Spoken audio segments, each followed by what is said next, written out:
Matagal ka na bang nangangarap magkabahay? Baka ito na yung townhouse na hanap mo. For only 5,000 reservation fee and for as low as 3,700 monthly down payment, meron ka ng provision for 2 to 3 bedrooms, dalawang toilet and bath, may sarili ka pang parking, at may service area ka pa. Hi kakabsat, Dayan Soriano po, your real estate mom. If you are new to my channel, kami po ay gumagawa ng mga house tours, real estate tips, and mga road construction updates. Don't forget to like, subscribe, and hit the notification bell para lagi kayong updated sa aming mga video. So tara, puntahan na natin ang inyong bahay.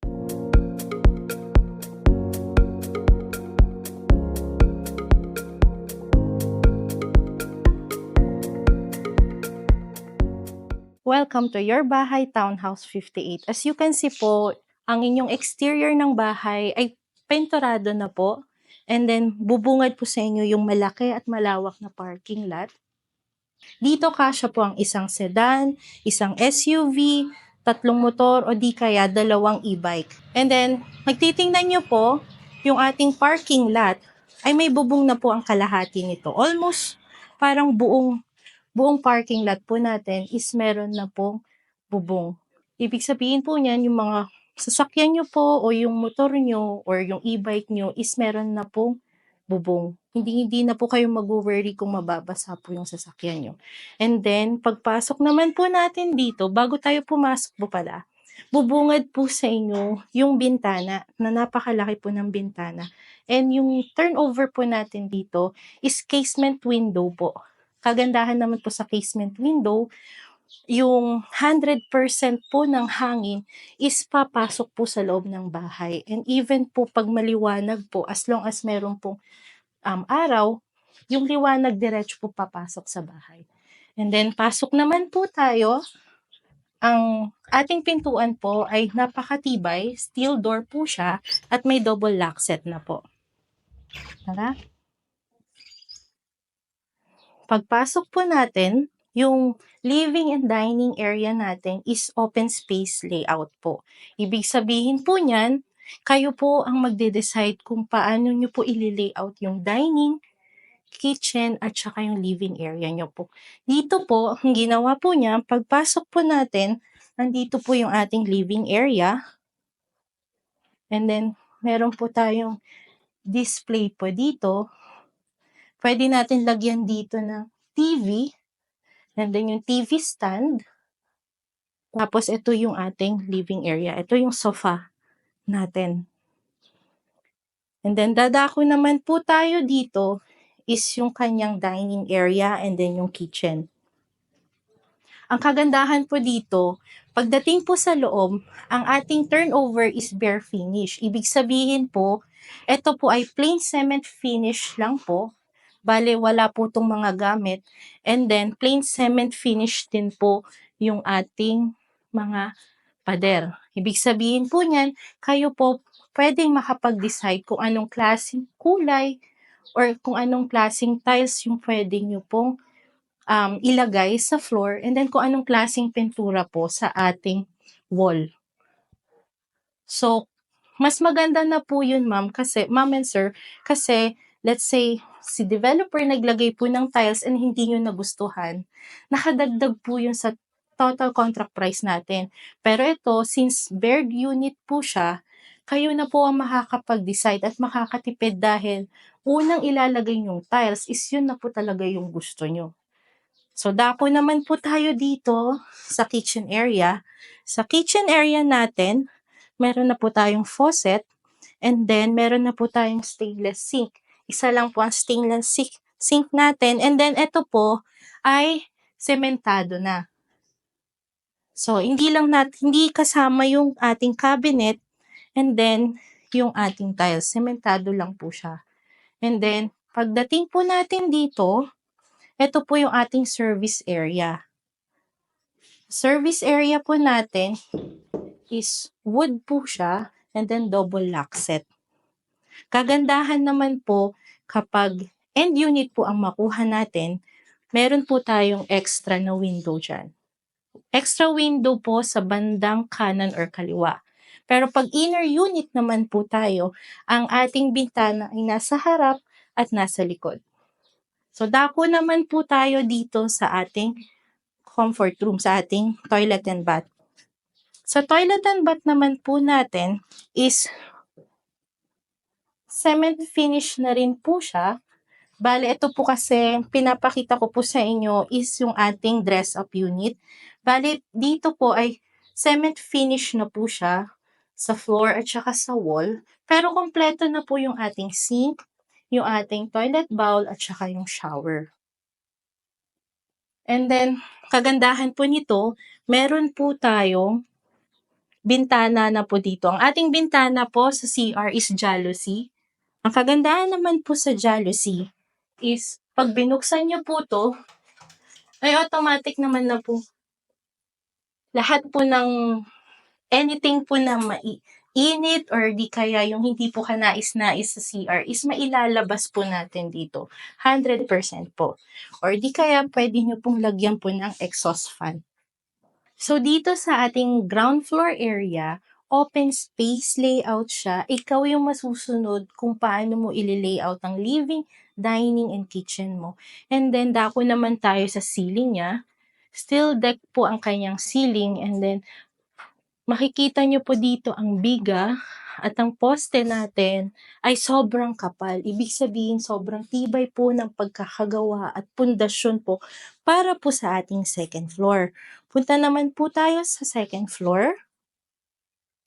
As you can see po, ang ating hagdanan, yung unang 3 hakbang ay konkreto na po. Ibig sabihin sementado na po siya. Kagandahan po niyan, yung ating handrail is makapal na po at saka bakal po siya. And then dito po is yung kanyang layout, nung the rest po ng hagdanan natin is sementado na to and napakatibay po. Yung parang pundasyon po ng ating hagdanan. Ang pwede po natin gawin dito, kung gusto nyo po, kung nanaisin nyo, ito pong ilalim po ng ating hagdanan is lagyan po natin to ng hardiplex. Gawin nyo pong secret compartment or secret storage, and then dito nyo po ilagay yung inyong TV. Maaari naman po yun. So, akyat po tayo. And by the way po pala, sa ating turnover, nakaabang na po yung ating switches at saka outlet. As long as pati na rin po yung ating lagayan po ng ilaw. So, napakatipid na po. Tiles at saka pintura na lang po yung gagawin natin dito sa ground floor. So, sa hagdanan naman, pag makita nyo, hindi nga lang po tayo pwedeng magsabay umakyat at pababa, pero as you can see po, hindi po masyadong matarik. Dito sa model house natin, dito sa dress-up model house natin, ang ginawa dito is 2 bedrooms. Tingnan natin kung paano nila ginawa. So, dako naman tayo dito sa bedroom number 1. Dito sa kwartong ito, ang ginawa is dalawang kama. And then, ito kasi is yung ating end unit or corner unit na merong bintana dito sa harap at dito sa gilid. Maganda rin po talaga pag end unit po yung kunin natin. And then, pasok po tayo. Since andito po yung kanilang kama, andito naman po sa bandang harap nila ang cabinet. Maganda po yung cabinet na ginawa nila is floor to ceiling. Ibig sabihin na maximize nila yung space. Sobrang na maximize kasi as you can see, yung kama, kaliwat kanan, pwedeng bumaba, pwedeng bumangon, pwedeng umupo. Hindi siya masyadong masikip, and then yung space niya, hindi nakasituated yung kama sa gilid. So, kasyang-kasya at pwedeng-pwedeng bumangon sa kaliwat at kanan. And then meron pa tayong study area. Pwede rin naman natin gawin is double deck yung kama, and then may malaki pa tayong area na pwede for storage and pwede maging study area. So, dako naman po tayo sa kabila, kwarto. Dito naman po is yung ating master's bedroom. Ang kagandahan naman po dito, meron na po tayong CR. meron na po tayong toilet and bath. Ibig sabihin hindi na po bababa yung mga nakatira dito dahil meron na pong isang toilet and bath at wala na pong agawan na mangyayari sa toilet and bath. So, pwede dalawa at the same time na maligo dahil meron pa tayong toilet and bath sa baba. Dito naman po, ang turnover natin is plain cement finish, ang ating flooring at yung ating wall. And then yung ating, for ventilation, is meron na po tayong jalousie type na bintana. And then, lalagyan na lang natin to ng ceiling tiles sa wall at saka sa flooring. Dahil kompleto na tayo, meron na tayong sink, may toilet and bath, and meron na rin tayong shower area doon. Ang kagandahan yan, nakaklibe na ang ating flooring kahit wala pa siyang tiles. And then dako naman tayo dito sa master's bedroom. As you can see, ang ating bed is queen size bed. At ang makikita mo napakalaki pa, kaya kayang-kaya talaga maging 3 bedrooms tong second floor natin. Kasi yung kama na to, queen size bed siya, pero pwede kang bumangon sa kaliwa at sa kanan. And then, ang maganda dito, nilagay niya dito yung floor to ceiling na cabinet. And then, meron ka pang pwedeng display area. So, kasyang-kasya dito yung mga gamit niyo sa bahay. Dahil napakalaki nung ginawa nilang cabinet. So, malaking-malaki pa talaga. And then, kagandahan nito, nakaabang na rin yung ating switches and yung ating outlet. For only 5,000 pesos reservation fee and for as low as 3,700 monthly down payment, ay magkakaroon ka na ng bahay na ganito. Ang ating Townhouse 58 ay available sa Tansa and 13 Martires, Cavite. Meron tayong inner unit and corner lot unit. Ang ating inner unit ay may lot area na 44 square meters at ang ating floor area naman is 58 square meters. So, ang kagandahan po pala ng end unit or corner unit is meron pa tayong space dito sa area na to, either kaliwa or kanan. So, dito sa ating dress-up unit, meron po tayong maliit na space. Kapag end unit or corner unit yung makukuha natin, may extra space pa tayo papunta sa ating service area. So, pwede naman natin itong gawing pocket garden. Bakuran nyo lang po ito. Lagyan natin dito ng pocket garden papunta sa ating service area. Pwedeng pocket garden, tapos meron dyan, gawin nating sampayan natin ng mga or parang laundry service area. So, sa service area naman natin, meron tayong extra na 2 square meters and then around 2.5 or mga 3 square meters. Ang kagandahan naman po pag end unit, meron tayong extra space sa kaliwa or kanan. Kapag inner unit naman is meron lang tayong 2 square meters by 3 na service area. And then, ang ating bintana is nasa harap at nasa likod lamang. Pero pag end unit or corner unit, meron tayong extra na bintana sa bandang kaliwa or sa kanan. So, kagandahan nun, medyo mas maaliwalas at mas mahangin sa loob kapag end unit or corner unit. Pero ang kagandahan naman kahit inner unit is malalaki naman yung bintana natin sa harap at sa likod. So, dako naman tayo dun sa sample turnover, yung actual turnover ng ating unit. Ito naman yung ating actual turnover unit. Nandito tayo sa inner unit. So, makikita nyo ang labas ng ating bahay is pinturado na. And then, yung parking natin is ground level. Hindi nga lang siya sementado, pero ang kagandahan niyan, ikaw yung magde-decide kung ano yung pwede mong gawin dito sa parking na to. Pwede natin itong gawing parking or mini playground ng ating mga anak. As well as pwedeng lagyan mo ng mga negosyo in few years time. And then kagandahan yan, malalaki, matitibay yung ating biga at yung ating poste. And then steel deck na rin po yung ating ceiling. Kagandahan yan, covered na po yung parking natin.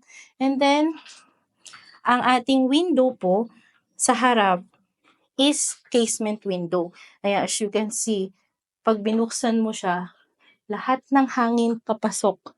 And then pag binuksan nyo naman po dun sa likod, pasok din po yung hangin dun. And then pipinturahan nyo na lang po to ng kahit anong gusto nyo pong kulay. And then meron na rin po tayong grills. Napakalaki na po. And then dito po tayo, meron po tayong steel door, napakatibay. And then ito po yung masasabi ko po sa inyong magandang bare type unit dahil plain cement finish na po yung flooring natin and at the same time yung ating wall. Kagandahan nito, hindi na naglagay ng tiles and paint dito sa bahay para makatipid po tayo sa ating total contract price as well as hindi tumaas yung ating contract price at maging vatable po ito. Kasi pag vatable po, madadagdagan pa po ito ng 12% discount. And then nakaabang na po yung 12% on top of the total contract price. So, nakaabang na yung ating switches and then yung outlet. Ayan. And then makikita nyo po yung ating biga at yung poste natin. Napaka-tibay. Sobrang kapal. Tsaka nakaabang na rin yung ating lagayan ng ilaw. So, etong ating ceiling is steel deck na po. Pwede na rin po natin yung pinturahan ng puti or kung ano man yung gusto nyo pong kulay. Kasi kayo makakapag-decide talaga sa loob ng bahay kung anong klaseng design. And then sa ground floor, kagandahan is open space layout. Ibig sabihin, pwedeng dito nyo lagay yung living, dining, and then yung kitchen. Or di kaya dito yung dining, living, or kitchen. It's up to you po. Kasi kayo makakapag-decide kung anong klaseng tiles, pintura, at yung layout ng ground floor nyo. And then as you can see po, yung ating kitchen is sementado na po ito. Meron po tayong faucet, may sink na po tayo, and then kayo po magde-decide kung ano po yung cabinet na gusto nyo po dito. And then, dako naman po tayo dito sa may bandang CR. Ang ating CR is, kompleto po yan. Meron po tayo dyang sink, meron po tayo dyang faucet, meron po tayo dyang toilet bowl, then meron tayong shower. And then, nakaabang na rin yung ating ilaw doon. Steel deck na rin po yung kanyang kisame. Kagandahan po nito is, pwede nyo gawing industrial type. Gawin nyo, lagyan nyo to ng tiles, or half-tiled lang yung ating wall, has pinturahan lang to para maging industrial type. And then, yung ventilation naman natin is jalousie type. So, pwedeng-pwede kahit wala tayong exhaust fan. So, enough naman yung space. As you can see, kasyang-kasya naman po dito yung paliguan and then dito po yung toilet and bath. At saka kagandahan nito, hindi pintuan agad yung harap ng kapag uupo sa toilet and bath. Kasyang-kasya pa po. Hindi po masyadong masikip. Dako naman po tayo dito sa service area. Sa service area natin, ang pintuan ay wood. And then may 2 by 3 or 2 by 2.5 ang laki ng ating service area. Sa service area naman natin, pwede natin itong gawing laundry area or di kaya extension ng kitchen natin. Pwede natin itong paderan and then paderan para gawing kitchen to and then or tibagin po natin itong area na to. Tapos, extend po natin yung kitchen natin dito. So, akyat naman po tayo. Yung ating hagdanan is yung 3 hakbang is sementado na. Pwede na lang natin gawin dyan is pinturahan, lagyan ng tiles, and then foot stopper. And then the rest ng ating hagdanan ay sementado na rin, pero may layout siya ng bakal. So, matibay na matibay pa rin talaga. And then, makapal po talaga yung ating handrail. So, as you can see, pag ginayunhan natin, hindi nagalaw kasi sobrang tibay po ng ating hagdanan. So, akyat po tayo. Andito naman tayo sa actual turnover unit ng ating Townhouse 58 sa second floor. Sa second floor, ang kagandahan, meron na tayong toilet and bath. So, kung gaano kalaki yung toilet and bath sa baba, ganun din ang toilet and bath sa taas. So, ang kaibahan lang nito is wala tayong ceiling dito. So, pwede nyo na lang lagyan yan ng ceiling. And then, plain cement finish to, ating floor, tsaka wall. Then, kompleto naman po yan. Meron po tayong shower, meron tayong toilet bowl, Then, nandito naman yung ating sink. Tapos, dako naman po tayo dito sa space na to. As you can see po, sobrang lawak. So, kasyang-kasya po dito ang 3 bedrooms. Nakaabang na po yung ating switches. And then, yung ating mga outlet. Pag inner unit po, ang ating bintana is nasa harap at nasa likod. Pagandahan naman po niyan is napakalaki po ng ating bintana. And then napakalawak po ng ating space sa second floor. Pwede po nating gawin is 3 bedroom. Pwedeng ito po yung hati. Pwede yun yung hati. So you can see po, ang ginawa po dito is plain cement finish lang po yung flooring natin. And then yung ating pader, plain cement finish. Kasi kayo po yung makakapag-decide ng ating layout sa second floor. Kung ano pong klaseng bedroom or ilang bedrooms po yung inyong gagawin dito. Kung gusto nyo man po ng 2 bedrooms or 3 bedroom. Kaya, ang ginawa ni developer is plain cement finish lang to, walang tiles and partition. Para kayo po makakapag-decide kung gaano kalalaki yung mga bedrooms na gagawin nyo dito. And then, ang kagandahan po niyan, wala rin po siyang ceiling. Bakit maganda? Hindi dadagdag sa total contract price natin. And pwede po natin gawin is, lagyan na lang po ito ng insulation sa bubong. And then, yun na yung, lalagyan na lang din natin ng hard flex. Parang susundan nyo po yung layout ng bubong para medyo mataas at malaki tingnan yung ceiling natin. So, ibig sabihin, pwede ka pang magkaroon ng double deck dun sa isang kwarto para kahit nasa second floor ka, nasa taas ka na ng double deck, hindi pa feeling bubong na yung nasa taas mo. May space ka pa kasi finalo mo lang yung korte ng inyong bubong. So, hindi mo na nilagyan ng ceiling dito na flat. So, napakaganda kasi ikaw talagang magde-decide kung paano mo maximize yung space nitong townhouse na to. Dito na po nagtatapos ang ating house tour dito sa Townhouse 58. Located po ito sa Tansa and 13 Martires, Cavite. If nagustuhan niyo po itong bahay na to, tumawag, mag-text, mag-comment, or ask me how kung paano makaka-avail nitong bahay na to sa aking mga social media accounts or sa aking cellphone number na naka-flash dito sa screen na to. Kami po ay gumagawa ng mga house tours, real estate tips, and road construction updates. Muli, Dayan Soriano po, your real estate mom. See you soon, kakabsat. Salamat!